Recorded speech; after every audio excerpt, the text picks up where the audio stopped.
नमस्कार दोस्तों, मैं आशीष धाकड़ स्वागत करता हूं आपका अपना YouTube channel Shivpuri Hindi classes पर। आज हमारी जो वीडियो है, वीडियो का जो क्रम है वो पांचवा आ गया है।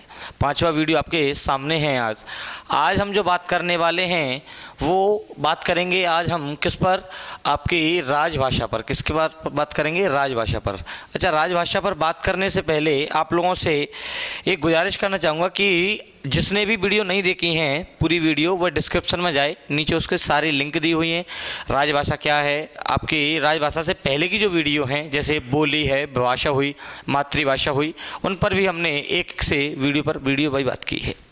आज हम जो बात करने वाले हैं वो करने वाले हैं राजभाषा के ऊपर कि आखिर राजभाषा क्या है, राजभाषा किसे कहा जाता है, इसके कैसे क्वेश्चन हमारे पेपर में बनते हैं। क्लियर है? चल, तो हम राजभाषा के ऊपर बात करें। इधर देखें कि सबसे पहले हमें ये शब्द समझना पड़ेगा कि आखिर ये शब्द लिखा क्या है। देखिए इधर बड़े ध्यान से देखना, ये दो शब्द होते हैं। ये एक तो होता है राज, एक होता है राज, इसमें नीचे नुक्ता लगा हुआ है। एक होता है रज, एक होता है रज, इसमें नीचे नुक्ता लगा हुआ है। अगला फिर होता है राज्य, उसके बाद आता है राजा, उसके बाद शब्द आता है आपके लिए रजा। ये क्या है? ये आपके समश्रुत वाले शब्द हैं जो दिखने सुनने में एक जैसे लगेंगे लेकिन इनके अर्थ भिन्न होंगे।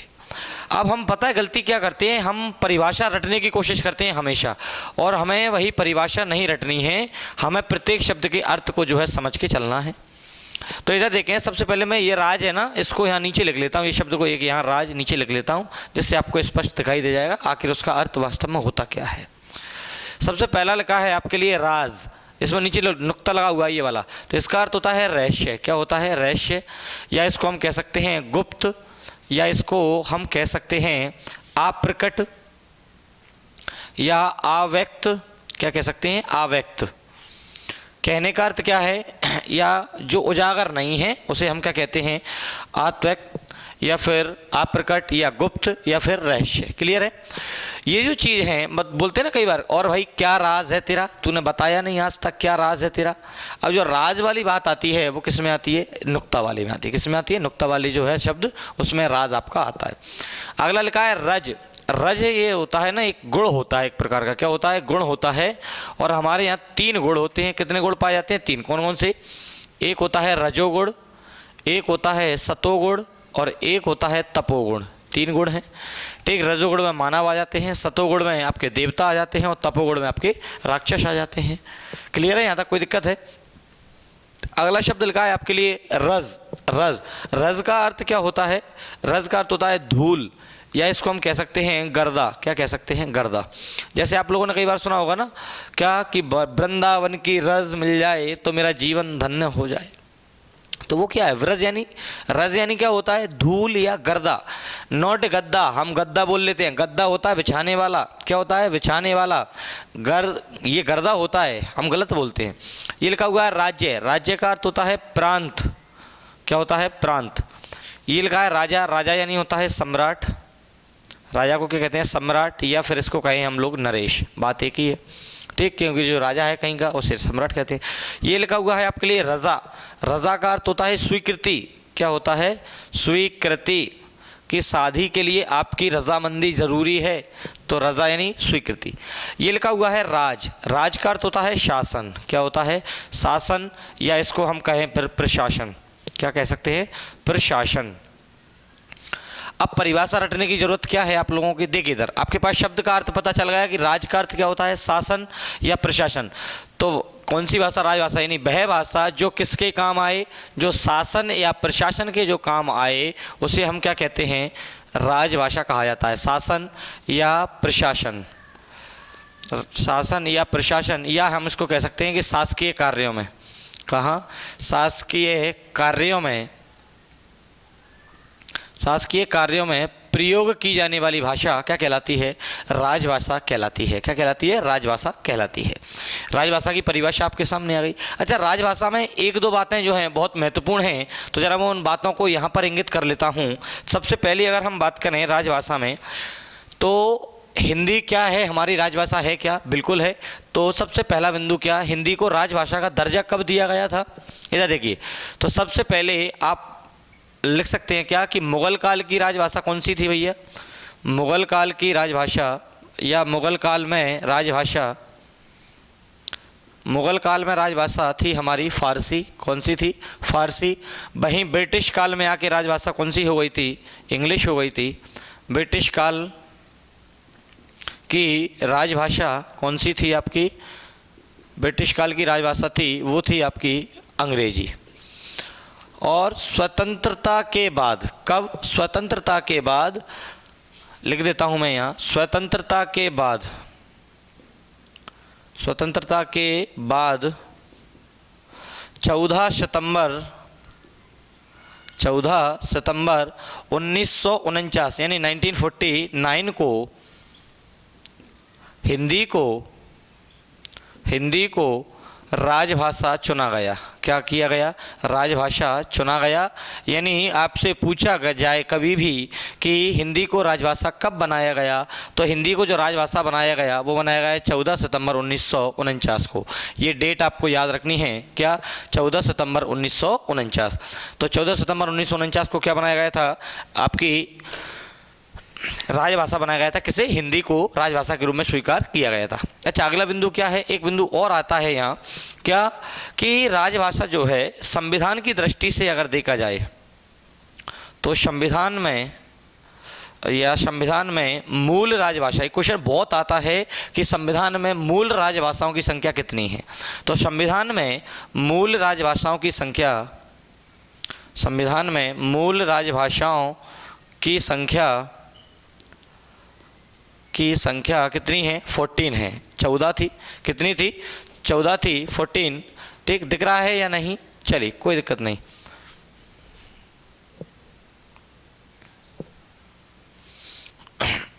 अच्छा, राजभाषाओं कर दूँ इसको। चलो, मूल राजभाषाओं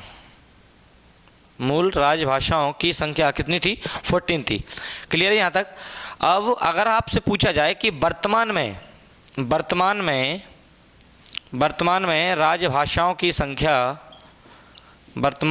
राजभाषाओं की संख्या कितनी है? तो 22 है। कितनी है? 22 है। ये बात आपको भी याद रखनी पड़ेगी। क्या कि वर्तमान में कितनी है राजभाषाओं की संख्या? तो 22 है, 22 है। और अगर मूल संविधान में पूछा जाए तो कितनी लगानी है हमें? 14 लगानी है। तो एक बिंदु यहाँ से हमारे सामने निकल के आता है, और क्या आता है कि अभी तक 3 बार भाषाई संविधान संशोधन हो चुके हैं। क्या? भाषाई संविधान संशोधन हो चुके हैं। संविधान संशोधन हो चुके हैं।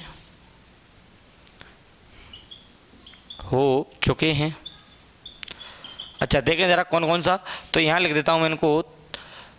पहला संविधान संशोधन जो हुआ था वो हुआ था आपका 21वां। कौन सा संविधान संशोधन हुआ था? 21वां। ये कब हुआ था? 1967 में, 1967 में हुआ था। इसमें सबसे पहले किसको जोड़ा गया था? तो सबसे पहले इसमें सिंधी को जोड़ा गया। किसको जोड़ा गया था? सिंधी को। सबसे पहला संविधान संशोधन जो हुआ था वो हुआ था 21वां। कब हुआ था? 1967 में। इसमें किसको जोड़ा गया? सिंधी को। जब 14 में हमने एक सिंधी जोड़ ली थी तो टोटल कितनी हुई थी हमारी? 15 हो गई थी। फिर दूसरा संविधान संशोधन हुआ हमारा 71वां। कौन सा हुआ था? 71वां का हुआ था 1992 में, यानी 1992 में। इसमें किसको जोड़ा गया? इसमें जोड़ा गया नेपाली, मणिपुरी और एक तीसरी थी आपकी, वो थी कोंकणी। 3 को जोड़ा गया, कोंकणी। तो टोटल कितनी हो गई थी आपकी? 15 यहाँ थी, 15 में 3 फिर हमने जोड़ दी थी, तो कितनी हो गई थी? 18 हो गई थी। फिर हमारा तीसरा संविधान संशोधन हुआ था 92वां, यानी 92वां संविधान संशोधन। इसमें ये हुआ कब था? ये 2003 में हुआ था। कब हुआ था? 2003 में। इसमें किसको जोड़ा गया? इसमें 4 लैंग्वेज जोड़ी गई थी आपकी। कौन कौन सी? बोडो, अगला फिर डोंगरी, मैथिली और संथाली, यानी 4 जोड़ी गई थी। कौन कौन सी? बोडो, डोंगरी, मैथिली और संथाली। ये 4 इसमें जोड़ी गई थी। तो टोटल कितनी हो गई भैया? 22। देखिए, 14 तो आपकी ये थी मूल। कौन सी थी? 14 तो आपकी मूल राजभाषाएं थी। अच्छा, वो 14 भी लिख रहा हूँ मैं यहाँ, कौन कौन सी थी वो मूल भाषा भी आपके लिए इंगित कर देता हूँ मैं। अगर वर्तमान में पूछा जाए वर्तमान में कितनी राजभाषा हैं तो 22 लगानी है। अभी तक कितनी बार भाषाई संविधान संशोधन हो चुके हैं? तो 3 बार भाषाई संविधान संशोधन हो चुके हैं, जिसमें पहला है 21वां, एक कब हुआ था 1967 में, इसमें किसको जोड़ा गया? सिंधी को जोड़ा गया। दूसरा हुआ था हमारा 92वां, ये कब हुआ था? 1992 में, इसमें किसको जोड़ा गया? नेपाली, मणिपुरी और कोकड़ी। इसका तरीका आप एक याद रख सकते हैं, याद करने का क्या, सबसे पहले सिंधी मतलब एस, यहाँ से ना, मा और का 3 शब्द ले सकते हैं, ना, मा, क, और यहाँ से ले सकते हैं BDMS। क्या ले सकते हैं? BDMS। यानी संदीप नाम का लड़का था, नमक लेने गया कौन सी कंपनी का? BDS कंपनी का। याद रखने का तरीका ये भी हो सकता है एक। अच्छा, जरा उन मूल 14 राजभाषाओं पर भी मैं आपसे चर्चा कर लूँ कि वो 14 राजभाषाएं आखिर आपकी कौन कौन सी थी। इसमें सबसे पहले अगर हम देखें तो एक हमारी हिंदी, एक संस्कृत, हिंदी, संस्कृत, उर्दू, और फिर आपकी हिंदी, संस्कृत, उर्दू, असमिया, उसके बाद फिर तमिल, तेलुगु, कन्नड़, मलयालम, फिर तमिल, तेलुगु, कन्नड़, मलयालम। उसके बाद फिर आप लगा सकते हैं इसमें कश्मीरी, उसके बाद मराठी, गुजराती,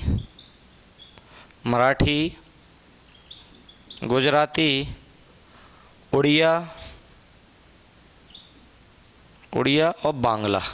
काउंट करें जरा एक बार कि हो गई क्या? 14 हो गई क्या? 1 2 3 4 5 6 7 8 9 10 11 12 13। बांग्ला, एक और कौन सी छूट रही है आपकी? पंजाबी। तो आपकी टोटल कितनी हो गई? 13-14 हो गई ना? हाँ, देखें ज़रा, 1 2 3 4 5 6 7 8 9 10 11 12 13 14।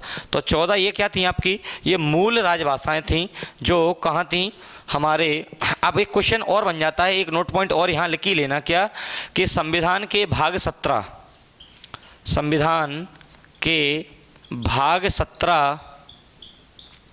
की अनुसूची 8 में 22 राजभाषाओं का उल्लेख है। अनुसूची 8 में 22 राजभाषाओं का उल्लेख है, 22 राजभाषाओं का उल्लेख है। ये बिंदु आपको बहुत हेल्प करेगा राजभाषा संबंधी जब भी क्वेश्चन आएगा। ठीक, आपने ये पूरा ऐसा का ऐसा स्ट्रक्चर आपको बनाना है, क्योंकि मैं पूरा आपको विधिवत तरीके से लिखा के पढ़ाऊंगा, पूरा आपको कंप्लीट करा के पढ़ाऊंगा। आप चाहें तो इसको स्क्रीनशॉट ले ले, अगर आप साथ साथ में नोट्स बना रहे हैं तो और बहुत बढ़िया होगा, इससे अच्छा हो ही नहीं सकता कुछ। ठीक, तो ये आपका राजभाषा संबंधी कुछ बातें थी। अच्छा, राजभाषा संबंधी 1-2 बातें और हैं तो उनको भी मैं आपसे करने वाला हूँ। हो गया होगा? चलिए मैं ज़रा इसको साफ कर देता हूँ, कोई दिक्कत नहीं है। कर दें साफ? बताइए एक बार। अच्छा, वीडियो की लाइक बहुत कम आ रही है यार, क्या बात है? हाँ, पसंद नहीं आ रहा क्या? हाँ, ऐसे काम नहीं चलेगा यार, क्योंकि ये बोलने वाली बातें नहीं होती। इसको तो आप खुद समझदार हैं कि ये सामने वाला लगा है अगर मेहनत करने आपके प्रति, तो आपको भी थोड़ा सा रिएक्ट करना है यार। हाँ, चलिए, अगर पसंद भी ना आए तो आप डिसलाइक भी कर सकते हैं, ऐसा कोई वो नहीं है। लाइक ही लाइक करना है कि नहीं, सर के दबाव में हमें प्रेशर में रह के लाइक करना है। नहीं आ रही पसंद, कोई बात नहीं, डिसलाइक कर दो। दोनों ऑप्शन है ना दुनिया में, जो चीज़ नहीं है पसंद उसको डिसलाइक करो, जो पसंद है उसको लाइक करो। हाँ, होता है, यही होता है। चलिए आगे बढ़ें। अब राजभाषा में कुछ हमें, राजभाषा मेरे हिसाब से आपका जो है जितने कॉन्सेप्ट बनने थे वो मैंने सारे क्वेश्चन यहाँ से करा दिए। अब एक आध क्वेश्चन और आ जाता है तो उस पर हम अभी बात करेंगे थोड़ा सा विस्तार से कि आखिर क्या है वो। अब हेडिंग डाल लीजिए आप लोग, क्या? राष्ट्रभाषा। हेडिंग क्या आएगी हमारी? राष्ट्रभाषा। तो हेडिंग डालिए हम लोग राष्ट्रभाषा। चलो,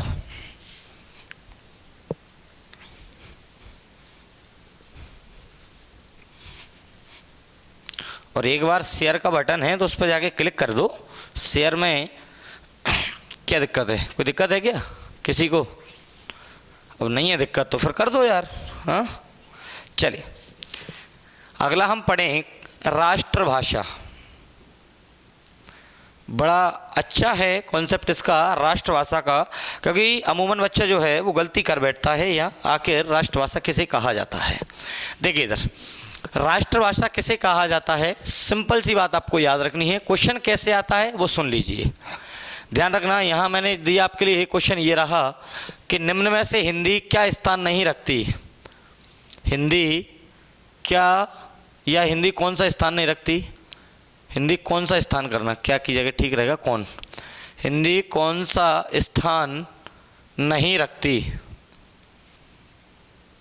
कौन सा नहीं रखती, ए, वी, सी और डी, चार ऑप्शन है। पहला लिखा मैंने राष्ट्रभाषा, क्या राष्ट्रभाषा। दूसरा बिंदु मैंने लिख दिया आपके लिए राजभाषा। अगला लिख दिया मैंने मानक भाषा और उसके बाद लिख दिया संपर्क भाषा। ये मैंने आपके सामने चार ऑप्शन रखे हुए हैं। अब इनका आप लोग आंसर बताइए मुझे कि निम्न में से हिंदी कौन सा स्थान नहीं रखती है, बताएं जरा कौन सा स्थान नहीं रखती, ए, वी, सी, डी, कौन सा नहीं है भैया, बोलो जल्दी बोलो फटाफट। तो आप लोगों का आंसर लगभग आप लोगों ने सोच लिया होगा, इसका आंसर होगा ए, कि हिंदी हमारी राष्ट्रभाषा नहीं है, बाद बाकी सब कुछ है। अच्छा, उसके भी पीछे भी मैं कारण बताऊंगा क्यों नहीं है, उसके बाद में हम भी बड़े डिटेल से बात करेंगे। पहले इसको समझिए जरा, राष्ट्रभाषा होती क्या है। तो राष्ट्रभाषा वह भाषा होती है जिसे पूरा राष्ट्र, मैं लिख देता हूँ, वह भाषा जिसे पूरा राष्ट्र एक सिरे से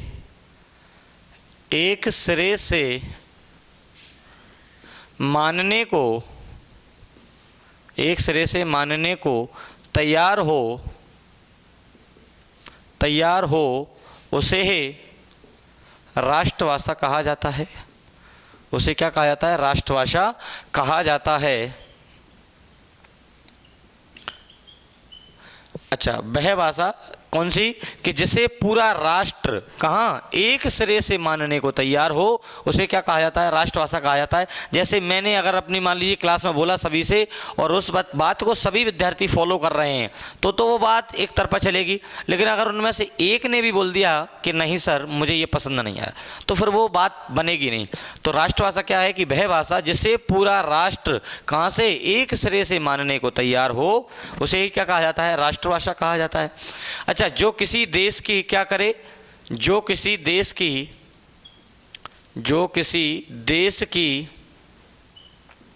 संस्कृति, सभ्यता,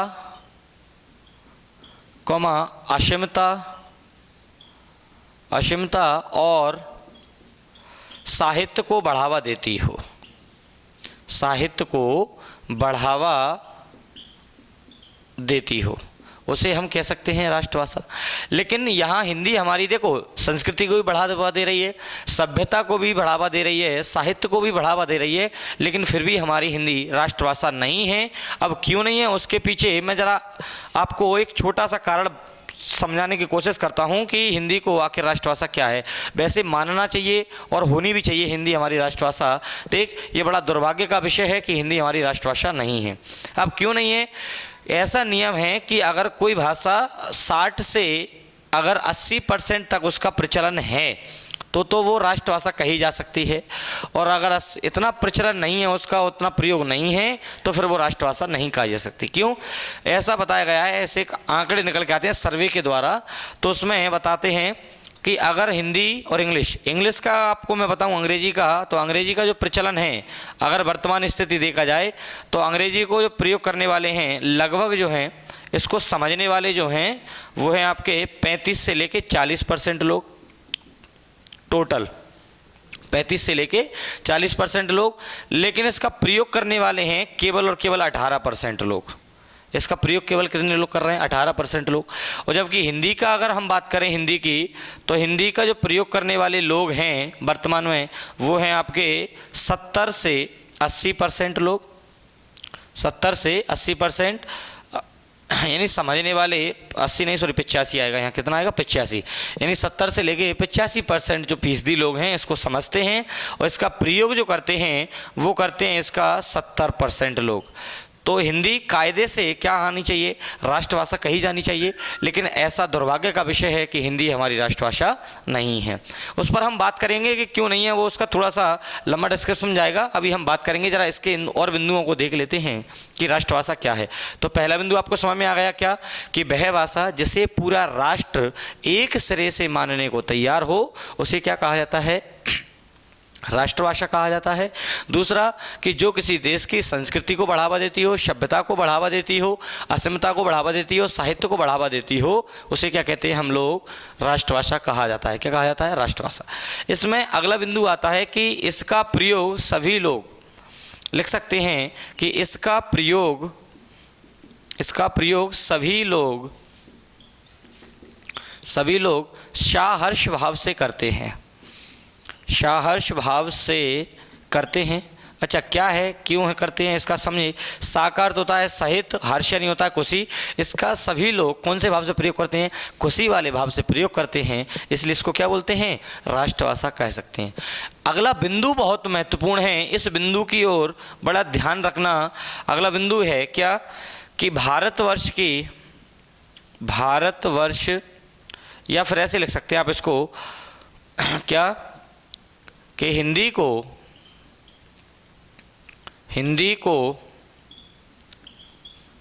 सामाजिक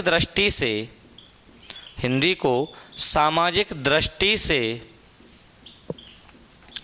राष्ट्रभाषा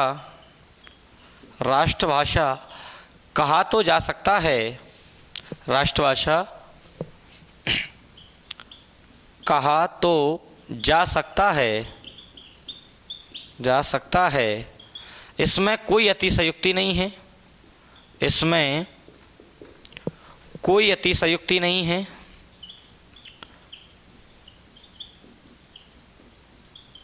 कोई अतिशयोक्ति नहीं है, परंतु भारतवर्ष की संवैधानिक दृष्टि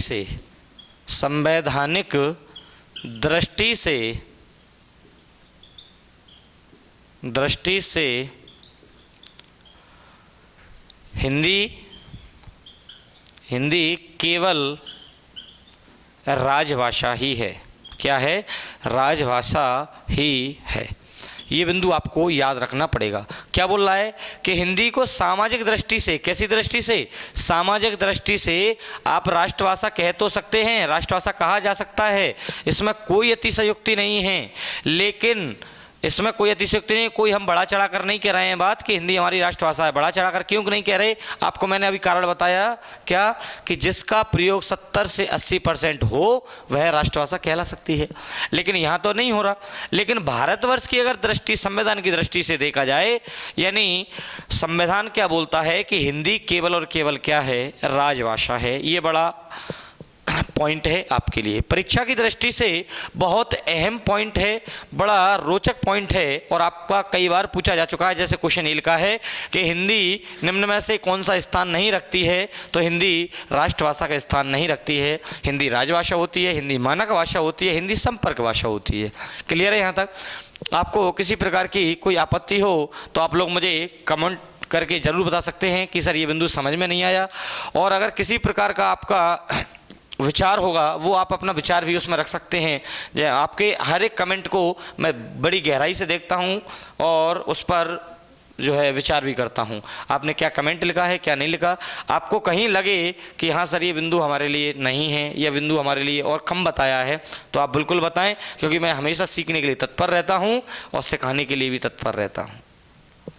ठीक। और वीडियो को अगर हो सके तो ज़्यादा से ज़्यादा आप लोग शेयर कर दीजिए, क्योंकि ज़्यादा नहीं, हम 2-4 दिन में आपसे लाइव रूबरू होने वाले हैं। ये बड़ी खुशी की बात है कि 2-4 दिन में हम आपसे लाइव मिल जाएंगे। ठीक है, फिर आपके कमेंट होंगे, हमारे जवाब होंगे, बड़े तीखे मीके जवाब होंगे, बड़े चटपटे जवाब होंगे, आनंद आएगा।